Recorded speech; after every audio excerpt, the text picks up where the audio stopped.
Hello, everybody, viewers and readers of Elephant in the Mirror. My name is On, and this is my friend, Dr. Bilal. We went to med school together, and we've it's been 10 years since then, and we went on kind of parallel journeys of healing and mental health. And he wound up becoming a psychiatrist, and I am now a trauma recovery coach. And today we're here to talk to you guys about men's mental health. And, this is our first podcast, so I hope you guys are going to be gentle with us. And, we're trying to make this a regular thing. And, I guess we're just going to go for it. So, Bilal, do you want to tell me a little bit about, the state of men's mental health? Where would you like to start? Yeah, so the state of men's mental health, um, it's quite like quite a big topic to tackle. Um, like when I think about men's mental health, and I my training is in psychiatry and um, you know, neuroscience and my own experiences with my own journey. When I think about men's mental health and the state of it, what the state of it is today, I cannot ignore what the role of man has been like, evolutionarily, if you think about it in terms of um, how men have been in that role of a protector of the tribe and a provider for the tribe in many cases. And so that's pretty much hardwired into our nervous system. So we've been like our nervous systems are sort of primed in a way to seek out threats and ensure survival of the species and to provide. And so that has been the case over however long man has been on Earth. And come to the 21st century, so, we have all of this technological advancement and, we have communities now, society in the form of societies and countries and so on. And yet, from a neurobiological standpoint, I feel like, we're still like, if you think about it in terms of evolutionary neurobiology, there's the limbic system and then there's the cortex and neocortex, so I feel like a lot of us, we're living in the 21st century, but if you think of it in terms of neurobiology, we're still back there, in the Stone Age where we're still in that fight flight response of the limbic system. And Yeah. that dictates how we run everything, because men are in positions of power and decision making. And if you're coming from that place of fight flight, which is the default mostly, you can see how that plays out, like in the world, and in different, like levels of influence. Yeah. So yeah, you wanna say something, you can. Yeah, so this is true. So I was doing my own reading about all of this stuff, and it sort of occurred to me that, well, it didn't just occur to me, I knew, but I also thought about it. There's this thing where our nervous system on the inside, like it's kind of like you mentioned that we are sort of wired in this neurobiological evolutionary sort of way. And how much influence do you think that the culture and the environment, like you mentioned, communities and society, right? How is it that we are conditioning men to continue to be in this fight and flight reflex?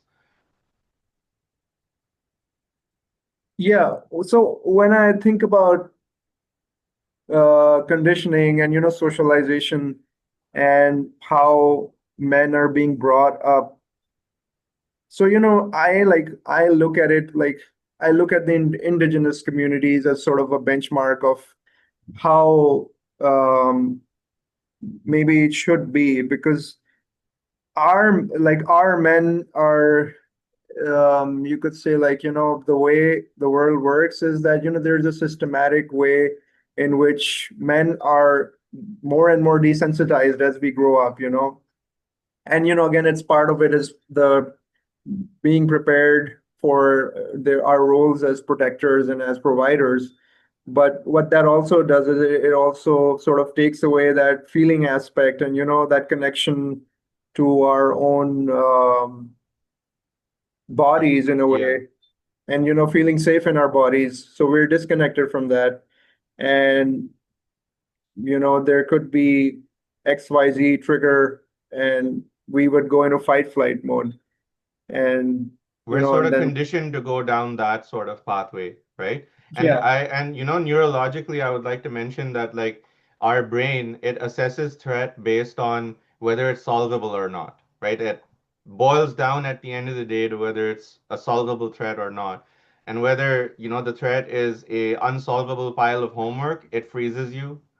And if it's an unsolvable, like pile of work or something that you've been put, whatever has become too big and unsolvable in your mind, and that can be like things like societal pressure also, right? Like yeah, if you're like a sensitive man in this society, right, you are already at war. You step out of your front door and you're almost protecting yourself from the entire environment where everybody's trying to fit you into that box, right? And yeah, so I think that's quite important that we sort of break this feedback loop between society and men, where they sort of like it sort of like sends them back into that situation again and again, where they're having to like put their and it's true, that young men kill themselves more than anybody else, young men kill other people more than anybody else, young men get killed more than anybody else by other young men, yeah, right? And then it's absolutely horrible that they're also that women and children are casualties of this dynamic, right? and yeah, and we almost as a culture we're defensive about how women and children are approaching our mental health, and how they sort of put the responsibility on us to change, right? And the masculine culture in the world right now is resisting that kind of change, and there's a lot of patriarchal and there's basically all of these masculine systems that are resisting that change, that have become so entrenched that it's hard to shake them off, right? So, where do you think is the because like I see a lot of men make excuses for other men based on the sort of thing where like where if you were aggressive, I'd probably be like, oh, he's a dude, right? This is kind of like normal and acceptable for you. But do you think that if we were to change the kind of environment that we raise our boys in, right? Would it bring about like how would it bring about the emergence of the emotionally sensitive man, as in, and how does that sort of do you think like correlate to being how that threatens strong men and their cultures, where they like that's kind of like this whole rhetoric in the world right now is that all these masculine men are very upset that masculinity is being diluted by sensitivity and all of this other stuff, whereas mhm. we are mental health professionals and we see firsthand the effects that this kind of stoicism and this, brushing the problems under the rug has sort of led us to this place where I'm sure you and I have so many examples in our life where, we have felt the toxicity of the masculinity and, had to reflect on it. Yeah, I'd like to just like add something to your point, like um when we think about masculinity, there's nothing wrong with being strong or being assertive or, being aggressive at times where it is needed. But what I feel like, where the whole idea of the threat to the masculinity comes is when attributes of like nurturance or sensitivity or receptivity, they're looked upon like weakness, or where they're misconstrued like feminine traits are equal to weakness. And that is not so. Like if you look at it, um, the sort of the idea of the alpha male, or the really assertive man that who drives through everything in their path. I mean, these men, they really, like, what happens over time is that because they do not have the that capacity to recharge or nurture or to pause, they burn out. Either they Hmm. burn out, or they're at risk for all sorts of mental health problems.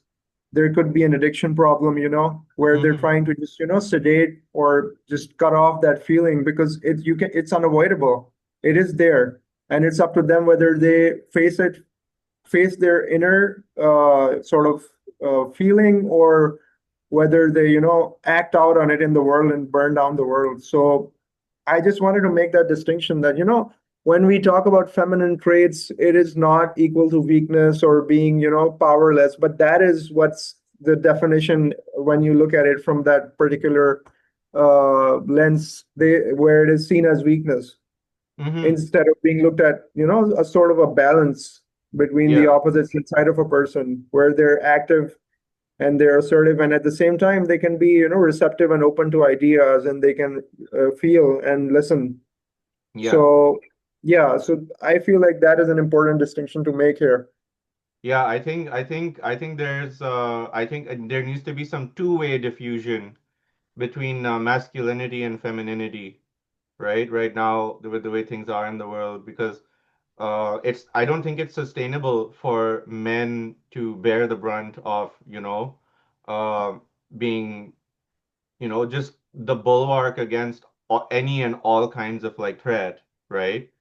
And then obviously because and I would go so far as to say that like the exposure to, because I've been a man, right? I've had to like, and I have like, and we grew up in Pakistan, right? There were a whole bunch of times where I had to stand up for myself. I had to stand up for my family. I had to and we lived in Karachi. It was like literally one of the most dangerous cities in the world, right? So an opportunity to be a real man showed up like every day, right? And right. And but I also feel like that sort of exposure to all of that stress hormones, because when I moved here to Canada, I had a sort of meltdown where I was all that feeling for myself that I had put away in all of that struggle came back and just floored me, right? And I've seen that happen to a lot of men when they actually leave the stressful circumstances, when they arrive in a place where the culture is more sensitive, where they, but again, like over here, I do think like it's a softer society. People over here don't have to be, a real man over here. The best that, you wouldn't expect to get into situations over here that you would get into in Pakistan at all. And is it, like, do you think that exposure to the danger all the time sort of sets us up for being unable to have these authentic emotions that we have and authentic thoughts and feelings that we sort of dissociate away to function in that environment, right? Where, empathy and softness can be punished by death, right? So, how are we going to find that balance where, you know how like when a man is emotionally uh connected, when he is connected to his environment, he's not dissociated all the time, he's not stuck in traumatic like pathways in his brain at all times. um he is a better protector, Yeah, absolutely. right? He does not become Present a man worse is a protector, Yeah, a right? present man is a much more resourceful, and it's like sort of connected to their senses and power in that sense by being present. If you're not distracted, or if you're not, overcome by limbic system impulses, or if you're not in that defensive network of the limbic system where you're, just scanning for threats, and men like that are also able to flourish better. I feel like men in Pakistan, they don't really catch a break because it's like a perpetual vicious cycle, and we're not taught how to, identify our feelings growing up, and if we're going through certain states, we're not aware of, like, even basic things like what abuse is, or like all sorts of trauma occurs at on in those, early developmental stages when the brain is still developing. And when you have all of these things happen, there's terrorism, there's climate change, there's, societal uplift. And so all of these things, they affect the brain and the mind growing up. And when they grow up as teenagers, then they're confused, and then it's either you're acting it out in some way, or either you isolate yourself and you internalize it, and it leads to depression and anxiety, or you might just like uh, take up a drug or substance use, develop a substance use problem, or aggressive behavior where you act it out. So all of these different ways, and then it affects your relationships as you grow older.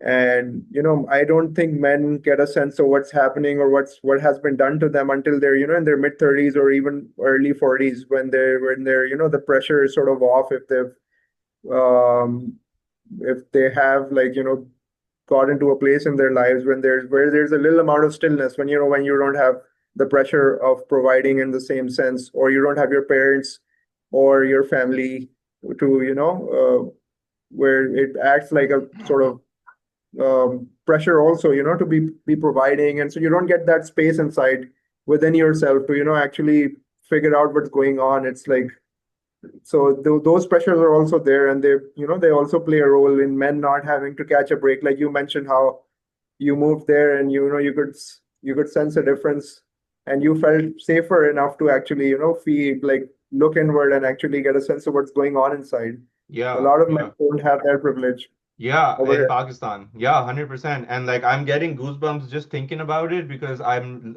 not even joking. Like I could feel it in my body that I when I came here, I decompressed. Um Also, you know, one thing I would like to mention is that, this in Pakistan especially, right? We're having like this huge surge of substance related disorder. And how do you think that because I've been a severely traumatized person, just for our viewers to know, I have severe PTSD and DID.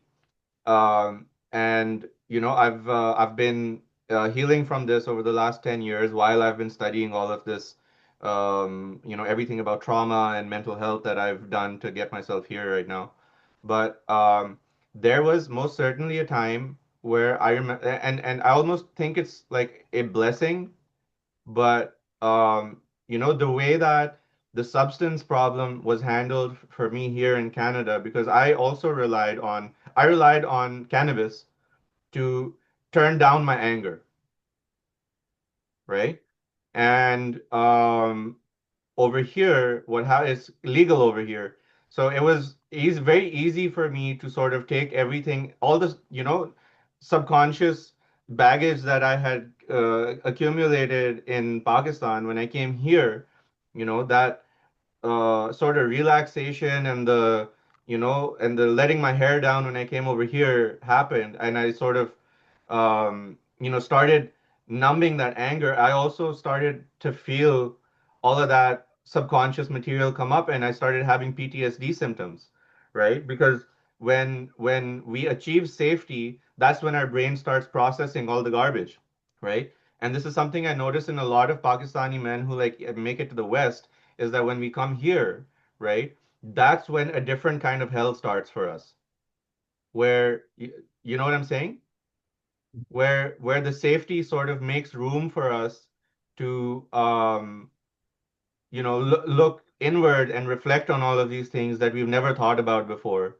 and it results in all, and in my case, it resulted in even more instability and even more dysregulation. So how would you say that a family should, behave when one of the young men in their home is undergoing treatment for like PTSD and stuff like that? What are the hurdles that uh, a man is facing in the home, right? That will stop him, because in my head, that's kind of the biggest focus of my entire newsletter, and my mission is the home, because I think that's where the first seeds of healing have to be planted. If we even want to solve like international war, I think that we need to start from the home, and we need to have people, develop that kind of um, An sort of, environment. yeah, and that empathy as a population has to start, from, drops make a river sort of thing, right? And so, for me and my family, we had a big culture shock when I came here, and all of a sudden, and the reason why I'm going into this specifically is because I would like for this to be something that, is explored in Pakistan. This like very serious trauma therapy, that because like I was the typical Pakistani dude, right? Like I had all the masculinity issues, all the rage issues, all the stuff that could go wrong happened to me in my childhood and in my life, and I'm lucky to have grown up privileged and found myself in a position where I could heal, right, and take that time and money out. But in Pakistan, we have, this massive resistance in the home due to, stigma and religion and, culture and, just what's it called? Apprehension towards like all kinds of medical treatments. And, there's this big no-no about drugs.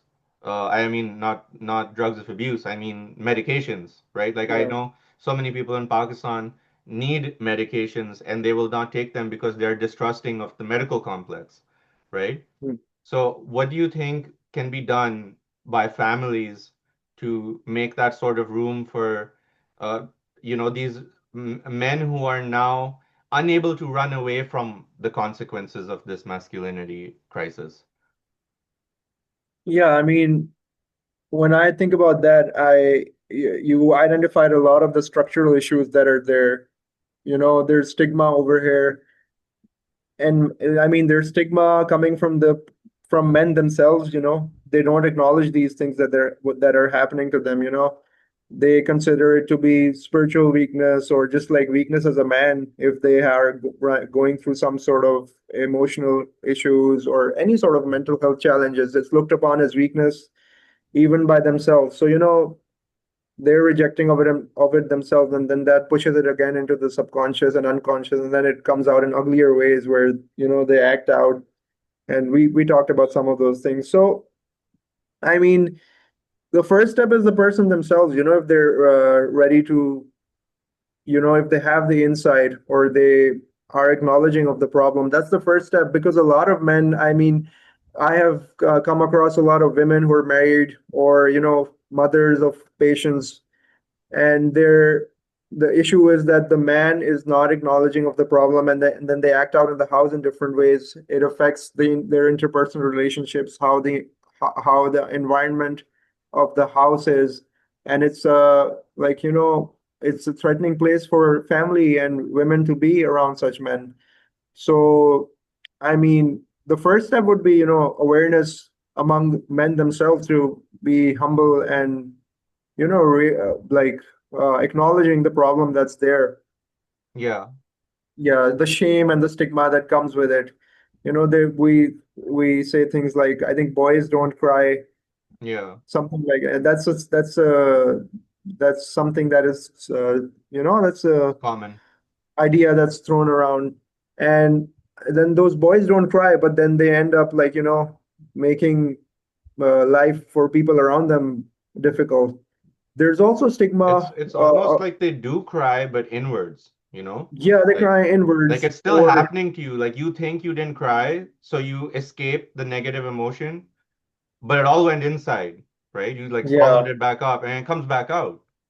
in more uglier ways, like Yeah, in much more difficult circumstances. So, I mean, that's the first step when I think about this. And then the next step would be for the family would be to be supportive and to, um, encourage them to seek help maybe or to be vulnerable.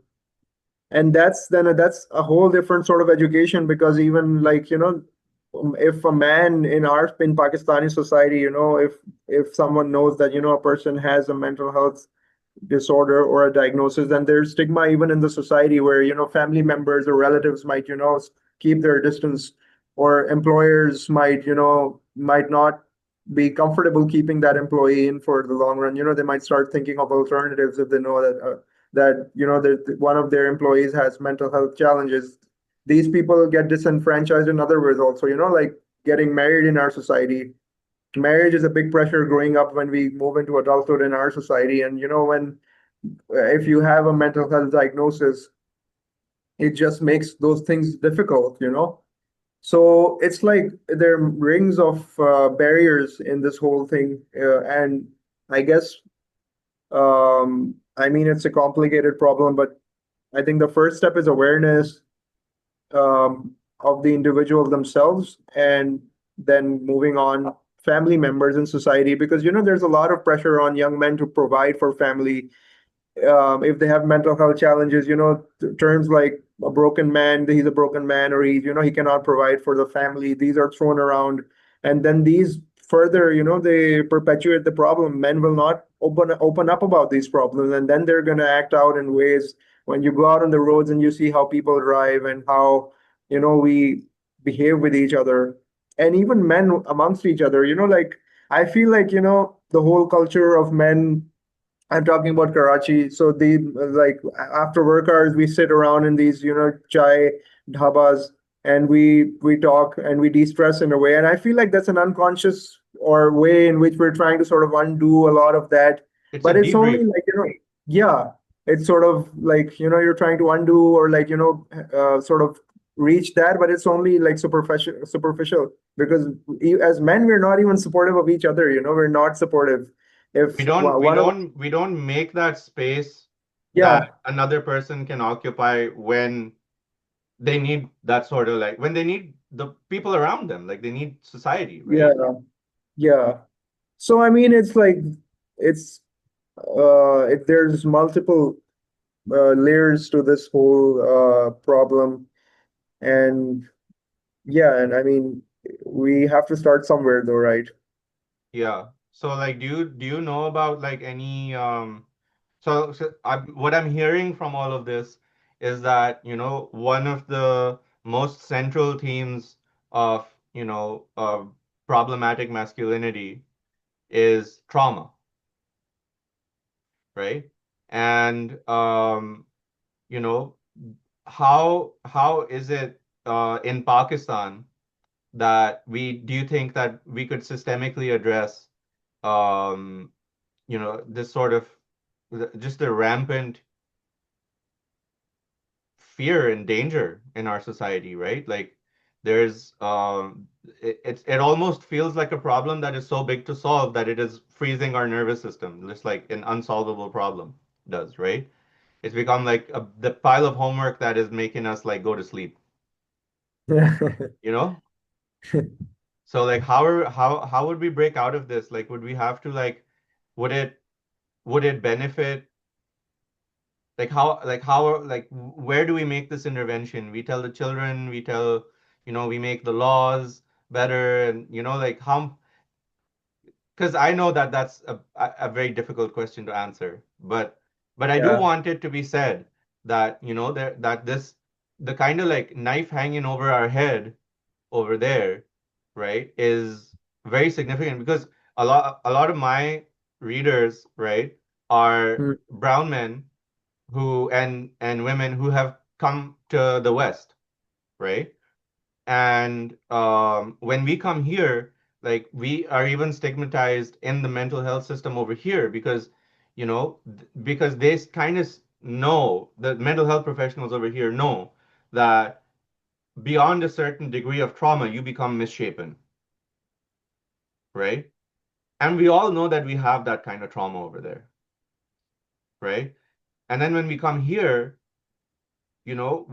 what I would like to see for people over here is for there to be more compassion towards, like the kind of um, unconventional circumstances that we've been in over there, where, like you're just go to the ATM to like draw some money out and, buy groceries. And the next thing you know, like you're staring down the barrel of a gun and somebody's like threatening to blow your head off over like 15,000 rupees, which for the record is $150, right? And so like how are we supposed to communicate that to like healthcare professionals when we have all of this resistance from within the healthcare profession as well? Because when I went to seek help over here, even right, even though I was in Canada, I some of my healthcare professionals were white, one of them was Chinese, right? Two of them were Pakistani, and this notion to them that this man can have been through too much was not like communicated to me until years down the line when I met like a trauma specialist, right? But I passed through six psychiatrists and three therapists and a bunch of hospital programs and things like that. I got hospitalized once because made an attempt on myself, right? So like during this entire time period, there was no point where somebody sat me down and said, I feel your pain, or like I even recognize that you're in pain, you know? And it was understood by most of the non-trauma specialist mental health professionals. There's, like I said, psychiatrists. One of them was a head of department at the hospital, and they were very invalidating, and they didn't even want to hear what I had to say. Like it was kind of like, oh, he has a lot of trauma. Okay, he has like explosive anger issues. He has substance abuse problems. Like they did not see me as like a person who was dying of like 15 kinds of mental cancer, right? Instead, they put me all into one box and they said that, oh, this guy has BPD, and this actually derailed my physical health, treatment over the last decade. Since I came to Canada, I had to work really hard to convince people that I had physical problems because of what my file used to say, right? And it wasn't until I met like a proper trauma specialist that she was able to tell me that you don't have BPD because what you're going through would make anybody borderline, right? Like you don't have to be borderline to go crazy if somebody's making you crazy. So and that's kind of how it felt. Like it was like the system was gaslighting me, right? So, in first of all, how do you think like that plays out in Pakistan where, you as like, for example, if I were to be a doctor in Pakistan, right, and a psychiatrist, and I had all of this knowledge of my own life, right, and all this sympathy and empathy that I have for men and boys, uh, you know, back home is that, boys are they're not even men, right? Like and like young boy and young girl, child abuse is pretty like across the board. It's pretty even. It's only when they get older that women experience more sexual abuse and men have more physical violence. But in those formative years, we're having the same kind of experience, right? So when a traumatized male comes into the clinic, into the hospital, you as a psychiatrist, how do you feel about that person? So that because what I want to hear, what I want to talk about or like express here is that, how as a healthcare professional, in that setting, would you try to understand this man who may have committed violence because of his disorder, right? How do we reassure this guy? Because that's what happens to a lot of us is that we're shamed then for breaking down, right? So what do we say to those guys, like as a healthcare professional, as a mental health, as a psychiatrist, when if such a man were to come see you, how would he be treated? Would it be with, understanding and empathy? Do we give him like room to grow? Do we do the pick up the accountability and consequences stick that they love in DBT and BPD treatment, and they're always just like beating you for your behaviors, but not addressing any of what caused it, right? So, yeah, what are your thoughts on that? Yeah, I mean, like, firstly, like, personality disorders, they carry their own stigma, even in psychiatry. Like, when someone has a personality disorder, like BPD, borderline personality disorder. So, even in psychiatry, there is, it's sort of in the hierarchy of diagnosis. You have your depression and your psychosis and your bipolar and all of these other disorders. And after that, you have personality disorders. And it's only recently like the whole reworking of borderline personality in the context of trauma has come up. It was not there before. And for years, there has been um, I believe there is a level of maybe stigma or that comes with someone being diagnosed with a personality disorder.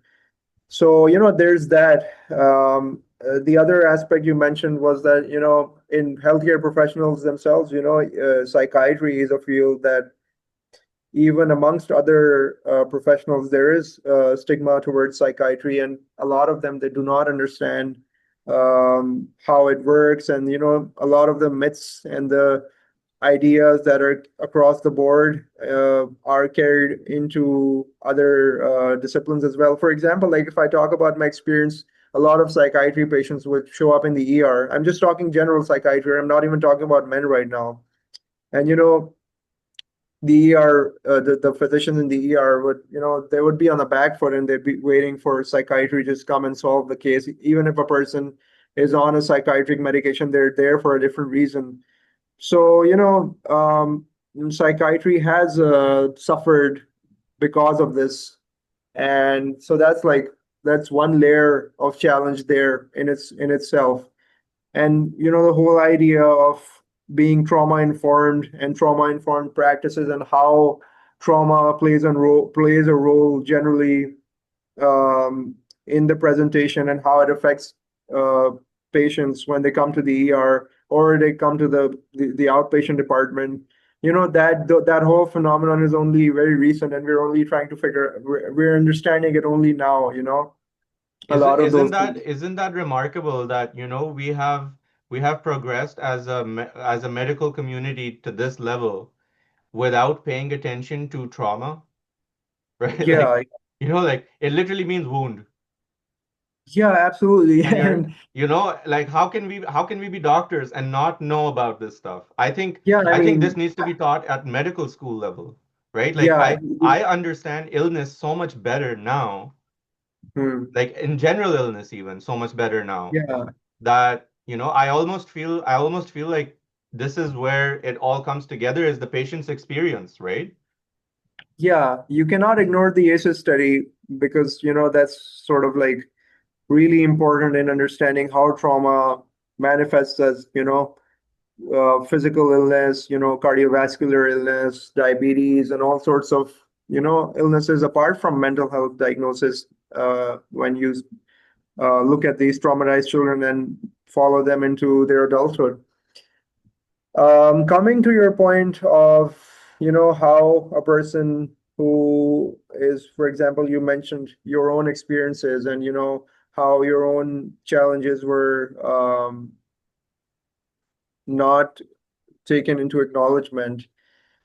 I mean, coming to like if someone were to come to, We don't have to use just my example, but I yeah, generally, generally hear often that men make it to the mental health complex and then are rejected by it, right?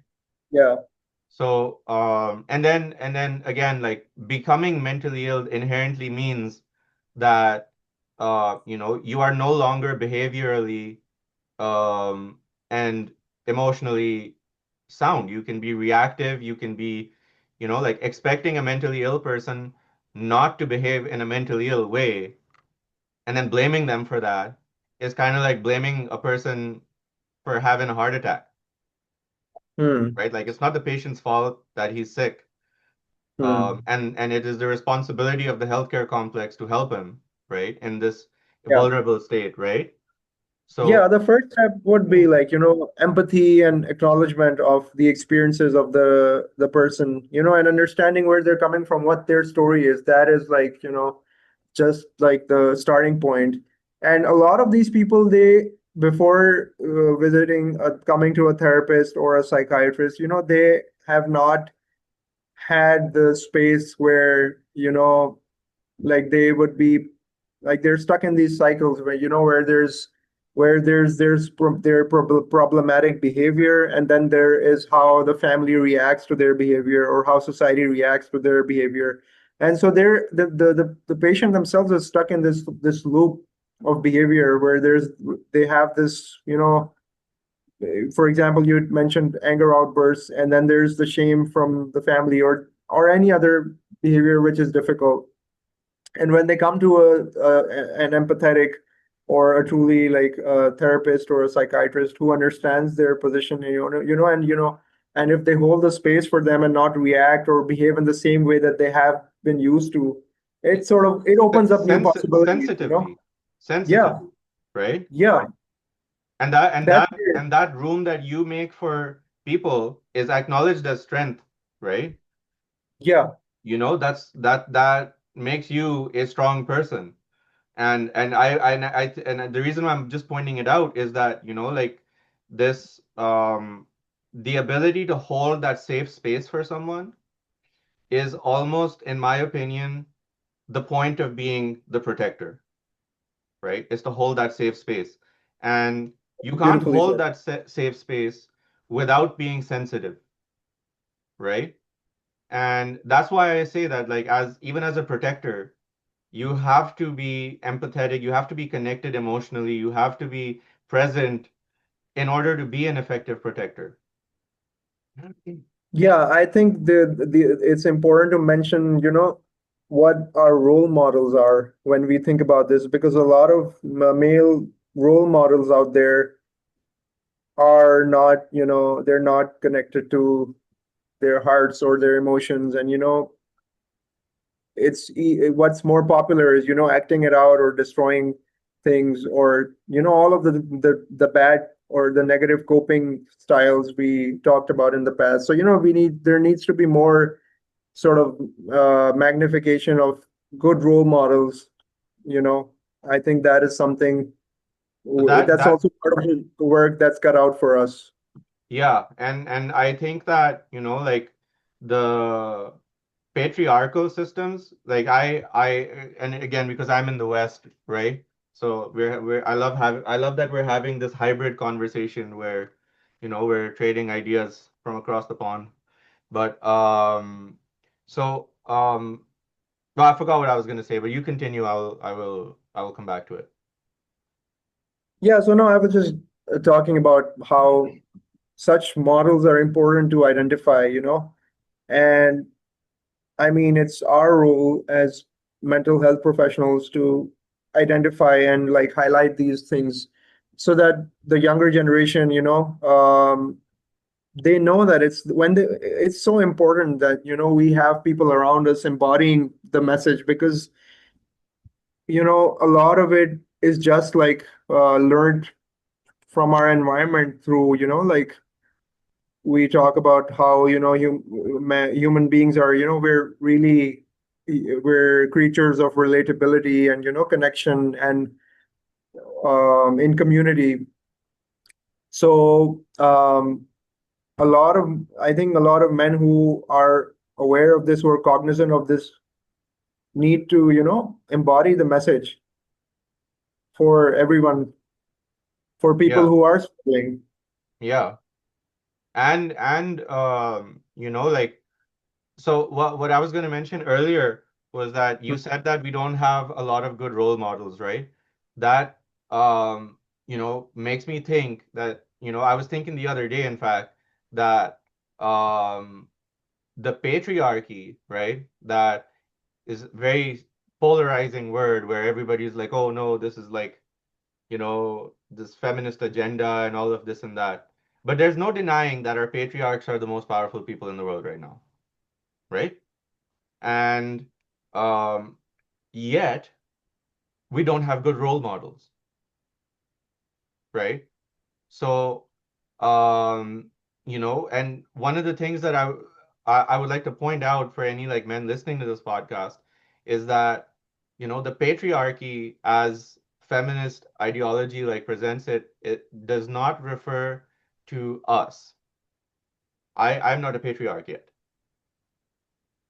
You're not a patriarch yet, right? We will be one day, hopefully, but we're not. And they're not talking about us. So what I would like to say is that at what level, do you think that we need to challenge the existing power dynamics, like what is going on that, we can do because I'm the kind of person who learned all of this mental health stuff. I came home, I sat my dad down, I tried to make him understand. It took me 10 years and he still doesn't get it. But he just, it's kind of better, but it didn't really get through to him. He can't sort of understand um why I would feel this way. And that's something that I feel like a lot of men struggle with their fathers is that they want that sensitivity and emotional connection from them, right? And they're not giving it to other people. So that brings me to my point is that women say that, this is man's job to help man. Because men are all like, oh, I need my wife to be more understanding and my girlfriend needs to be more understanding, right? But all the women are like, you know, uh, screw you. We don't want to help you with this because this is a problem you created, right? So, you know, is this should we be aspiring to rise up to, I'm not saying like we need to like rock the boat, and I know it's like sensitive topics in Pakistan, so we're not going to go into like anything controversial, but just generally wondering, that this sort of dynamic, it does need to be broken, and like people like us have to do it, right? We're the young adults with agency that are inheriting the world.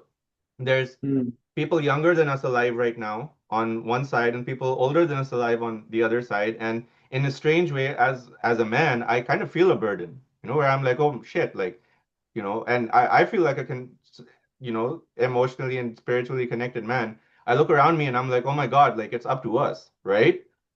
So right. Think about it, right? So what is that? Like, what are we doing with what do we say to the patriarchs? Like, um, Yeah, I not mean, not for not for feminism, not for feminism, but we talked about how like, this is a problem, right? yeah, I mean, I believe more in when I draw from my own experience, I sort of believe more in, just embodying the message. And, I think the first step for us would be to create safety amongst men so that, they can be vulnerable around each other and, let that armor down somewhere and they can heal those old wounds that, they're there. And I think that would be the starting point. So, creating safety for men so that men are out of their limbic systems and, they're out of those defensive structures and out into, prefrontal cortex and neocortex and, where all the, all the control is and all the good things are. Healing can't happen unless you're safe. Yeah, So for healing to happen, you have to be safe. And absolutely. and in order to create that safety amongst ourselves, people like us have to make a platform, right? Yeah, it should be. I mean, I think the first step would be to just normalize this that, we are going through this. A lot of men are struggling with this. And, it's normal. It's not something that, makes you less of a man or makes you spiritually or morally weak. And I think that should be the first step. And once they have a sense of that, I think then more like, more options can open up from there. Yeah, yeah. And like, you know, to to wrap up a little bit, right? I feel like men should know that acknowledgement of the fear leads to bravery, right? It's only in the face of fear that you are brave. Um, and not being able to feel the fear robs you of the opportunity to be brave even. So, I think that we need to probably have another conversation about this.